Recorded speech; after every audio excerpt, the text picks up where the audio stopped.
अगर मैं कहूँ कि एक ही जगह पर ना जमीन के नीचे मूर्खों का सोना, मतलब जिसे हम फूल्स गोल्ड कहते हैं, हाँ। उसकी खदानें भरी पड़ी हैं। जी बिल्कुल। और ठीक उसी जमीन के ऊपर दुनिया का लगभग 90% मखाना उग रहा है।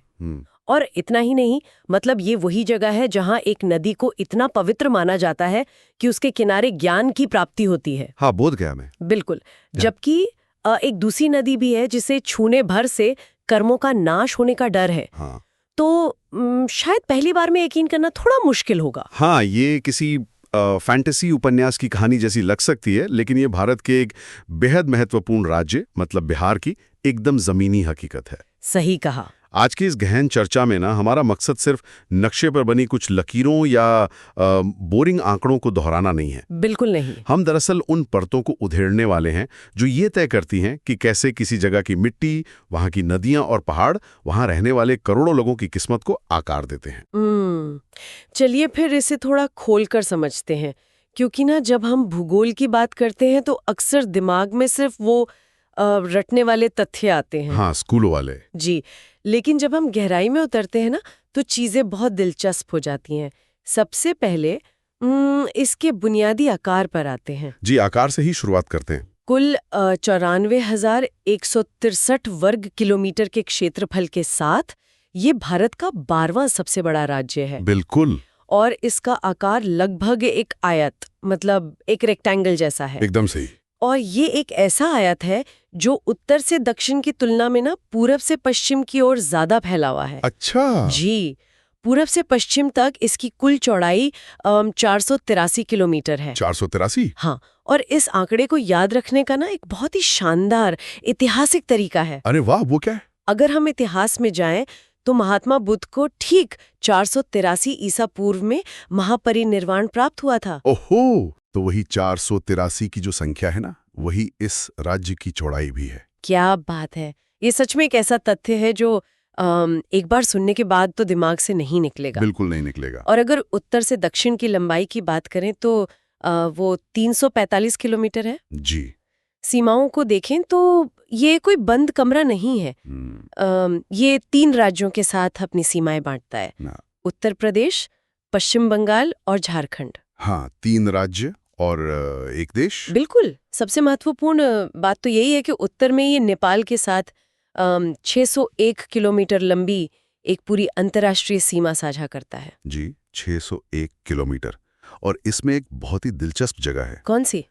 पश्चिमी चंपारण नाम का एक जिला है जो नेपाल और उत्तर प्रदेश ना दोनों की सीमाओं को एक साथ छूता है। अच्छा, मतलब एक ही जिला दोनों को छू रहा है। हाँ। पश्चिमी चंपारण का ये स्थान ना बहुत ही रणनीतिक है, क्योंकि ये एक तरह का ट्राई जंक्शन बनाता है। Tri junction? जी, जहां पहाड़, मैदान और 2 अलग-अलग देशों की संस्कृतियां आपस में मिलती हैं।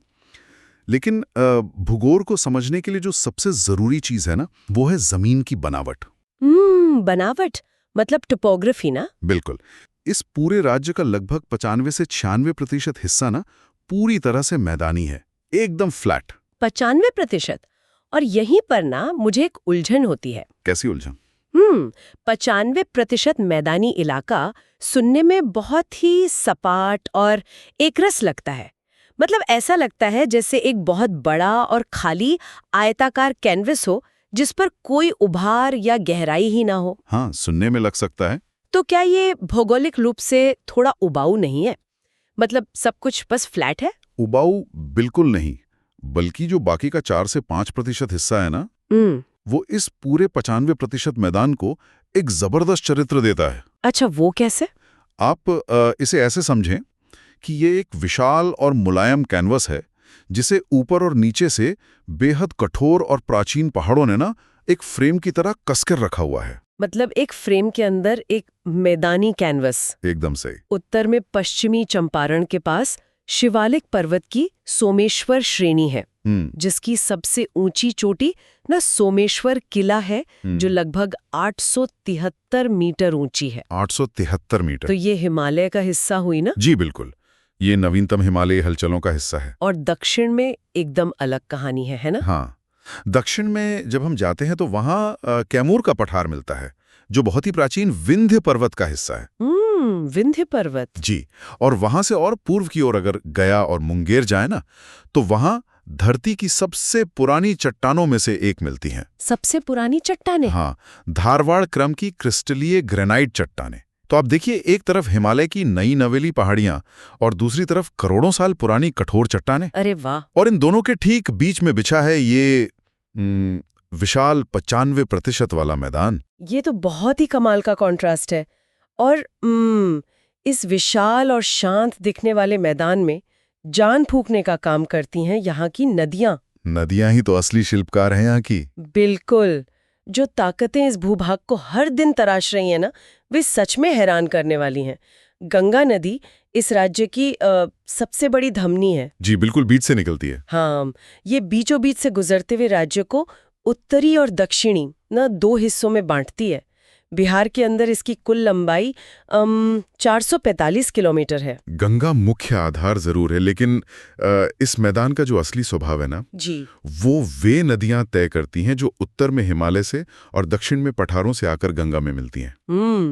ट्रिब्यूटरीज मतलब सहायक नदियां। जी, और इसमें सबसे कुख्यात नाम है कोसी नदी का। ओहो, कोसी। कोसी को तो बिहार का शोक मतलब सौरो ऑफ बिहार कहा जाता है। बिल्कुल कहा जाता है। ये अक्सर अचानक भयंकर बाढ़ लाने के लिए जानी जाती है, लेकिन नदियां तो और भी है ना, तो कोसी ही इतनी विनाशकारी क्यों है? पानी से ज्यादा बड़ी समस्या ना गाद की है, मतलब सिल्ट। अच्छा, गाद। हाँ, कोसी नदी हिमालय की ऊंची और खड़ी ढलानों से बहुत ही तेज गति से नीचे आती है और अपने साथ वो टनों के हिसाब से पत्थर, मिट्टी और रेत लेकर आती है। तो जब वो मैदान में आती है तब क्या होता है? बस यही बात है, जैसे ही वो सपाट मैदान में प्रवेश करती है ना, पानी की गति अचानक से कम हो जाती है। अब पानी उस भारी गाद को आगे नहीं धकेल पाता। ओहो, तो वो गाद वहीं जमा होने लगती है। बिल्कुल, वो उसे वहीं नदी के तल पर जमा करने लगता है। धीरे धीरे नदी का अपना ही रास्ता ना उस गाद से ब्लॉक हो जाता है। अच्छा। तो जब उसका खुद का रास्ता बंद हो जाता है तो पानी किसी भी नई दिशा में बहने लगता है। एकदम ठीक कहा आपने। पानी अपना रास्ता खुद तोड़कर ना एक नई दिशा में बहने लगता है, और यही कारण है कि ये नदी रातों रात अपना मार्ग बदल लेती है। रातों रात? ये तो बहुत डरावना है। जी, जहां कल खेत या गांव थे ना, आज वहां नदी बह रही होती है। इसीलिए इसे शोक कहा जाता है। ये तो प्रकृति का एक बेहद आक्रामक रूप है सच में। बिल्कुल। लेकिन नदियों से जुड़ा एक और रहस्य है जो मुझे कभी समझ नहीं आया। अच्छा, वो क्या? देखिए, भारत में ना नदियों को हमेशा माँ का दर्जा दिया जाता है, पवित्र माना जाता है। फल्गु नदी, जिसे निरंजना भी कहते हैं, वो बोधगया में बहती है और अत्यधिक पवित्र मानी जाती है। जी, क्योंकि वहीं किनारे महात्मा बुद्ध को ज्ञान मिला था। बिल्कुल। लेकिन दूसरी तरफ एक नदी है कर्मनाशा। हाँ, कर्मनाशा। इसके तो नाम का ही मतलब है कर्मों का नाश करने वाली। जी बिल्कुल। मुझे हमेशा लगता था कि शायद इसका पानी पीने लायक नहीं होगा या इसमें कोई जहरीला खनिज वगैरह होगा। क्या ऐसा कुछ है? ये ना एक बहुत ही आम धारणा है लोगों के बीच। तो सच्चाई क्या है? असलियत पूरी तरह से मनोवैज्ञानिक और ऐतिहासिक है। पानी के रसायन से, मतलब केमिस्ट्री से, इसका कोई लेना देना नहीं है। अच्छा, तो फिर इसे अपवित्र क्यों मानते हैं? दरअसल कर्मनाशा नदी उत्तर प्रदेश और बिहार के बीच एक प्राकृतिक सीमा बनाती है। प्राचीन काल में ना इस नदी को एक सांस्कृतिक विभाजन रेखा माना जाता था। सांस्कृतिक विभाजन? हाँ, उस पार के लोग मानते थे कि इसे पार करने का मतलब है आर्य सभ्यता या जो मुख्य धारा की सभ्यता है उससे बाहर जाना। अच्छा, तो मतलब ये एक बाउंड्री थी। बिल्कुल। जब भी कोई भौगोलिक रेखा दो अलग अलग मान्यताओं वाले क्षेत्रों को बांटती है ना, तो उसे पार करने से रोकने के लिए अक्सर ऐसी कहानियां या अंधविश्वास गढ़ लिए जाते। ओहो, मतलब ये सिर्फ एक ऐतिहासिक बॉर्डर कंट्रोल का तरीका था। जी बिल्कुल, डराने का एक तरीका। ये बहुत दिलचस्प है। और विरोधाभास न सिर्फ नदियों में नहीं है, मौसम में भी है। हाँ, मौसम तो और भी अजीब है। गया जिले के आंकड़े सच में बहुत अजीब है। ये राज्य का सबसे गर्म जिला है। और फिर एक लाइन बाद पता चलता है कि यहीं राज्य का सबसे ठंडा जिला भी है। जी, सबसे गर्म भी और सबसे ठंडा भी। ये कैसे हो सकता है? मतलब क्या वहाँ हवाओं का कोई अजीब चक्र चलता है? हवाओं से ज्यादा ना ये जमीन के नीचे दबी चट्टानों का खेल है। चट्टानों का? याद है हमने दक्षिण में गया की प्राचीन धारवाड़ और ग्रेनाइट चट्टानों की बात की थी? हाँ, जो धरती की सबसे पुरानी चट्टानें हैं। बिल्कुल। वहां की जमीन में बहुत ज्यादा पत्थर और रेत है। इसे आप अपनी रसोई के एक लोहे के तवे की तरह समझ कर देखिए, मतलब एक फ्राइंग पैन। तवे की तरह? वो कैसे? जब आप एक लोहे के तवे को तेज आंच पर रखती हैं तो वो कितनी जल्दी गर्म होता है? वो तो कुछ ही सेकंडों में जलने लायक गर्म हो जाता है। जी, और जैसे ही आंच बंद करती हैं तो वो बहुत जल्दी ठंडा भी हो जाता है। बस यही गया कि जमीन के साथ होता है। पानी के विपरीत ना चट्टाने और रेत गर्मी को अपने अंदर रोक कर नहीं रख सकते। अच्छा, तो गर्मियों में क्या होता है? गर्मियों में जब सूरज की तेज किरणें गया की पथरीली जमीन पर पड़ती हैं ना, हाँ। तो वो तवे की तरह एकदम खौलने लगती है, जिससे तापमान चरम पर पहुंच जाता है। बाप रे। लेकिन सर्दियों में या रात के वक्त वही चट्टानें अपनी सारी गर्मी अंतरिक्ष में वापस छोड़ देती हैं। हाँ। और इलाका बर्फ की तरह ठंडा हो जाता है। ये उपमा एकदम सटीक है सच में। और चट्टानों की इसी गर्मी का एक और कमाल देखने को मिलता है ना राजगीर में। जी, राजगीर का जल स्रोत। राजगीर का ब्रह्म कुंड सबसे गर्म जल स्रोत है, जहां पानी का तापमान 70 डिग्री सेल्सियस तक पहुंच जाता है। 70 डिग्री बहुत होता है। हाँ, मतलब जमीन के नीचे एक तरह से प्राकृतिक हीटर चल रहा है। बिल्कुल, प्राकृतिक हीटर है वो। और दूसरी तरफ बेगूसराय में कांवर झील है, जो एशिया की सबसे बड़ी गोखुर झील मतलब ऑक्सबो लेक है। जी, गोखुर झील भी दरअसल नदियों के ही अस्थिर स्वभाव का परिणाम है। वो कैसे बनती है? जब कोई नदी मैदानों में बल खाते हुए या सांप की तरह लहरदार होकर बहती है ना, तो सदियों बाद वो अचानक अपना रास्ता सीधा कर लेती है। अच्छा, शॉर्टकट ले लेती है। हाँ, बिल्कुल शॉर्टकट। तो नदी का जो पुराना घुमावदार यू शेप वाला हिस्सा पीछे छूट जाता है, वही कट कर एक गोखुर झील बन जाता है। ओहो, गाय के खुर के आकार का। जी, इसीलिए गोखुर। कांवर झील उसी प्रक्रिया का एक विशाल उदाहरण है। और आपको बता दूं, ये राज्य का एकमात्र रामसर स्थल भी है। Ramsar site. तो ये नदियां ना सिर्फ पानी नहीं लाती, ये तो परिदृश्य को पूरी तरह से बदल कर रख देती हैं। बिल्कुल बदल देती हैं। और इन नदियों के पीछे छोड़े गए सबसे कीमती तोहफे पे अब बात करते हैं, यहाँ की मिट्टी। मिट्टी तो यहाँ की सबसे बड़ी ताकत है। उत्तरी मैदानों में हर साल बाढ़ का पानी ना खादर मिट्टी लेकर आता है। इसे नवीन जलोढ़ मिट्टी भी कहते हैं। जी, नई जलोढ़ मिट्टी। और दक्षिण में गंगा के समानांतर एक चौड़ी पट्टी है जिसे टाल मिट्टी का क्षेत्र कहते हैं, जो दालों की खेती के लिए बहुत मशहूर है। वो जो खादर मिट्टी है ना, वो असल में प्रकृति का मुफ्त फर्टिलाइजर है। मुफ्त फर्टिलाइजर? जी बिल्कुल। जब नदियां उफान पर होती हैं तो वो हिमालय से बेशकीमती खनिज, ऑर्गेनिक पदार्थ और बहुत ही बारीक गाद लेकर आती हैं। अच्छा। और जब बाढ़ का पानी उतरता है ना, तो वो इस 95% मैदानी कैनवस पर इस उपजाऊ मिट्टी की एक नई चादर बिछा देता है। मतलब हर साल जमीन रिचार्ज हो जाती है। एकदम सही। धान, जूट और गन्ने जैसी फसलों के लिए ना, ये मिट्टी किसी जादू से कम नहीं है। लेकिन यहाँ ना एक बड़ा सवाल खड़ा होता है मेरे दिमाग में। क्या सवाल? अगर जमीन इतनी उपजाऊ है, हर साल नया फर्टिलाइजर मिल रहा है, तो इसे तो एक हरा भरा जंगल होना चाहिए था। तर्क तो सही है। लेकिन India state of forest report के आंकड़े बताते हैं कि राज्य में वनावरण केवल 7.84% है। जी, केवल 7% के आसपास। सबसे ज्यादा जंगल कैमूर जिले में है और पूरे राज्य में वाल्मीकि राष्ट्रीय उद्यान के रूप में सिर्फ एक ही नेशनल पार्क है, जो कि टाइगर रिजर्व भी है। ये बहुत ही निराशाजनक लगता है। देखिए, सतह से देखने पर ये निराशाजनक लग सकता है, लेकिन इसके पीछे इंसानी सभ्यता का हजारों साल पुराना इतिहास है। वो कैसे? जमीन इतनी ज्यादा उपजाऊ थी ना कि सदियों पहले इंसानों ने खेती के लिए जंगलों को साफ कर दिया। अच्छा, मतलब खेती के लिए पेड़ कट गए? बिल्कुल। जहां अनाज इतनी आसानी से उग सकता हो ना, वहां मानव बसाव बहुत तेजी से फैलता है और जंगल सिकुड़ते जाते हैं। ये जो 7.84% वनावरण है ना, ये उसी कृषि प्रधान अर्थव्यवस्था की कीमत है जो हमने चुकाई है। हाँ, ये बात तो लॉजिकल है। लेकिन रुकिए, जंगल भले ही कम हो ना, वन्य जीवों के मामले में एक ऐसा अजूबा है जो दुनिया में और कहीं नहीं है। आप डॉल्फिन की बात कर रही ना? बिल्कुल। भागलपुर में विक्रमशिला गांगे डॉल्फिन अभयारण्य मौजूद है, जो पूरे भारत का एकमात्र डॉल्फिन अभयारण्य है। जी, एकमात्र सेंचुरी है। ये तो ऐसा हो गया ना जैसे किसी के पास एक बहुत ही छोटा सा बगीचा हो लेकिन उसमें दुनिया के सबसे दुर्लभ और अनोखे फूल खिलते हों। ये एक बहुत ही खूबसूरत तुलना है। और ये डॉल्फिन इसलिए बची हुई है क्योंकि भले ही हमने जमीन के जंगल काट दिए, लेकिन जिन नदियों ने इस मैदान को बनाया ना, हाँ, नदियों की वजह से। बिल्कुल, और नदियों की गहराई और उनका इकोसिस्टम आज भी डॉल्फिन जैसे जीवों को पनपने का पूरा मौका देता है।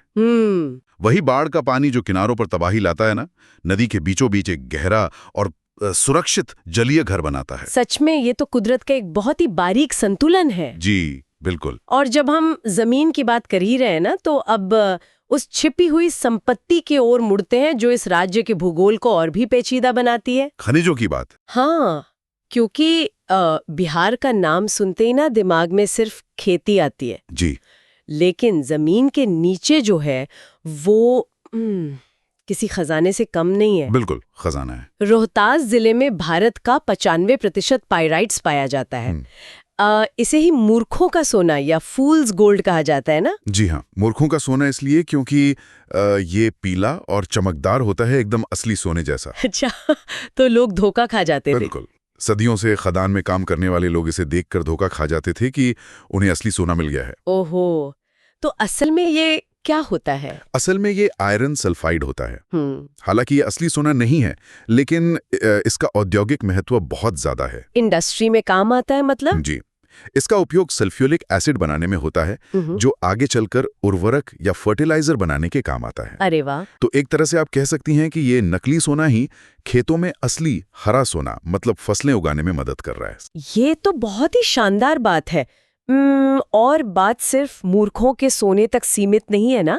जमुई जिले के करमटिया क्षेत्र में असली सोने के भी बहुत बड़े भंडार की खोज हुई है। जी, असली सोने के भंडार मिले हैं। मतलब जमीन के नीचे सोने और चूना पत्थर का खजाना है और जमीन के ऊपर मखाना। हाँ, मखाना जो आज पूरी दुनिया में जा रहा है। दुनिया का 80 से 90% मखाना, जिसे फॉक्सनट कहते हैं, अकेले इसी राज्य से आता है। जी, मिथिला मखाना को तो ना जीआई टैग भी मिला हुआ है। बिल्कुल। और इसके अलावा भागलपुर का तसर सिल्क, मुजफ्फरपुर की शाही लीची, मतलब कृषि संपदा की तो कोई कमी नहीं है। बिल्कुल नहीं। और मखाने की खेती को समझना ना अपने आप में एक अलग ही विज्ञान है। अच्छा, वो कैसे? ये कोई साधारण फसल नहीं है जो बस जमीन पर बीज फेंकने से उग जाए। तो इसे कैसे उगाते हैं? ये उन दलदली इलाकों और रुके हुए पानी वाले तालाबों में उगता है, जो अक्सर नदियों के रास्ता बदलने या बाढ़ के पानी से बनते हैं। अच्छा, मतलब बाढ़ का पानी यहाँ काम आता है। जी, किसान पानी की गहराई में बाकायदा डुबकी लगाकर इसके बीज निकालते हैं,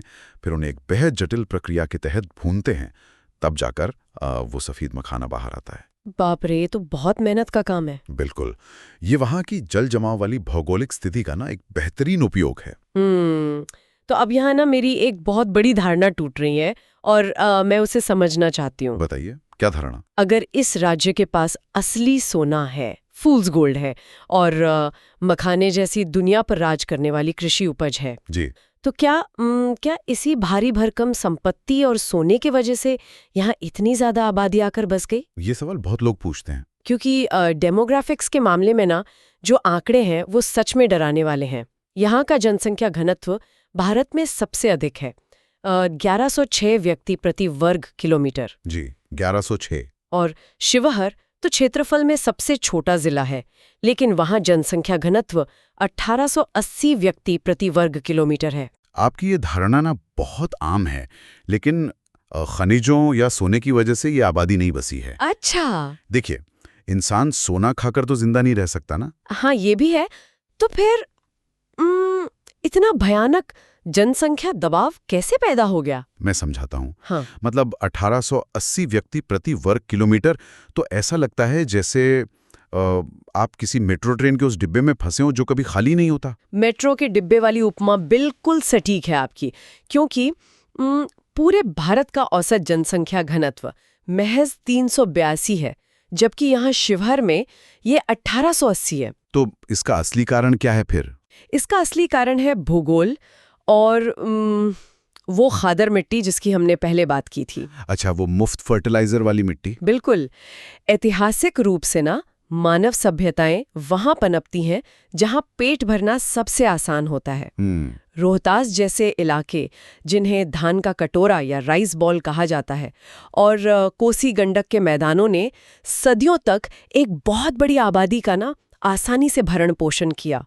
यानी उपजाऊ जमीन ने ही इस विशाल आबादी को न्योता दिया। एकदम सही। जमीन ने एक बड़ी आबादी को पालने की क्षमता दी, लेकिन समय के साथ जमीन का आकार तो नहीं बढ़ा ना? हाँ, जमीन तो 94,163 वर्ग किलोमीटर ही रही। जी। शिवहर जैसे जिले में खेती तो अच्छी होती है, लेकिन औद्योगिकीकरण या शहरी पलायन के अन्य विकल्प बहुत कम रहे लोगों के पास। अच्छा, मतलब लोग खेती पर ही निर्भर रहे। हाँ, तो पीढ़ियां उसी सीमित उपजाऊ जमीन पर सिमटती चली गईं। दूसरी ओर आप कैमूर को देखें। कैमूर में क्या है? वहाँ पठार हैं, जंगल ज्यादा हैं और खेती लायक जमीन कम है। इसलिए वहाँ का जनसंख्या घनत्व पूरे राज्य में सबसे कम है, केवल 488 व्यक्ति प्रति वर्ग किलोमीटर। ये विश्लेषण ना सच में दिमाग के कई जाले साफ कर देता है। जी बिल्कुल। मतलब आज का जो जनसंख्या घनत्व है वो किसी नीति की नाकामी या रातों रात हुआ बदलाव नहीं है। नहीं, ये सदियों का परिणाम है। यह उन नदियों द्वारा बिछाई गई मिट्टी और कृषि की सरलता का सीधा परिणाम है जो सदियों से चल रही है। एकदम सही कहा आपने। इसीलिए शायद प्रशासन को भी लगातार खुद को ढालना पड़ता है ना। जैसे 2001 में अरवल के रूप में सबसे नया जिला बनाया गया ताकि प्रशासनिक काम आसान हो सके। ठीक कहा। भूगोल सिर्फ पहाड़ और नदियों का अध्ययन नहीं है, ये ना इस बात का अध्ययन है कि इंसान उस प्राकृतिक ढांचे के अंदर खुद को कैसे व्यवस्थित करता है। बिल्कुल। आज की इस चर्चा में जो बातें उभर कर सामने आई वे सच में बेजोड़ हैं। जी, बहुत कुछ नया सीखने को मिला। हमने एक 95% मैदानी राज्य की तस्वीर देखी जो ऊपर से शांत दिखता है, लेकिन जिसके पेट में पाइराइट्स और सोने की खदानें धधक रही हैं। बिल्कुल। हमने देखा कि कैसे तवे जैसी चट्टानों के कारण गया में मौसम चरम पर पहुंच जाता है। कैसे एक तरफ कोसी नदी बाढ़ का शोक लेकर आती है तो दूसरी तरफ अपने पीछे छोड़े गए पानी और मिट्टी से पूरी दुनिया की थाले में मखाना और शाही लीची परोसती है। जी। और कैसे प्रकृति के इसी मुफ्त फर्टिलाइजर ने ना देश के सबसे सघन जनसंख्या घनत्व को जन्म दिया है। ये सब ना एक दूसरे से पूरी तरह गूंथा हुआ है। मिट्टी, मौसम, खनिज और इंसान। इनमें से किसी को भी अलग करके नहीं समझा जा सकता। बिल्कुल नहीं, सब एक ही चेन का हिस्सा है। सही कहा। और अब इस गहन चर्चा को खत्म करते हुए ना एक विचार है जो बार बार मेरे दिमाग में गूंज रहा है। वो क्या? आज हमने देखा कि कोसी जैसी नदियां लगातार अपना रास्ता बदलती रहती है ना। वे आज यहाँ हैं तो कल कहीं और। जी बिल्कुल। मतलब ये जो भूगोल है ना वो खुद बहुत अस्थिर और चंचल है। और दूसरी तरफ हमने ये भी देखा कि यहाँ का जनसंख्या घनत्व भारत में सबसे ज्यादा है। मतलब शिवर जैसी जगहों पर पैर रखने की जगह नहीं है। हाँ, स्थिति बहुत सघन है। तो सोचने वाली बात यह है कि जब जमीन के इस आयताकार कैनवस पर नदियां लगातार अपनी जगह बदल रही हैं और दूसरी तरफ इंसान इतनी सघनता से एक ही जगह पर टिककर बैठा है, तो आगे क्या होगा? हाँ, तो आने वाले दशकों में क्या होगा? इतनी घनी आबादी वाला समाज इस बदलते और खिसकते हुए भूगोल के साथ खुद को कैसे ढालेगा? ये सच में एक बहुत बड़ा सवाल है। क्या इंसान अपनी कंक्रीट की दीवारें और ऊंची करेगा, या फिर अंततः ये नदियां ही तय करेंगी कि इंसान को कहाँ रहना है और कहाँ नहीं? प्रकृति हमेशा अपना रास्ता निकाल लेती है। बिल्कुल। उस नक्शे पे जो लकीरें स्थिर दिखती है ना, शायद वे असल में एक बहुत बड़ी जद्दोजहद की कहानी है। इस गहन चर्चा में हमारे साथ शामिल होने के लिए सभी का बहुत बहुत धन्यवाद। धन्यवाद।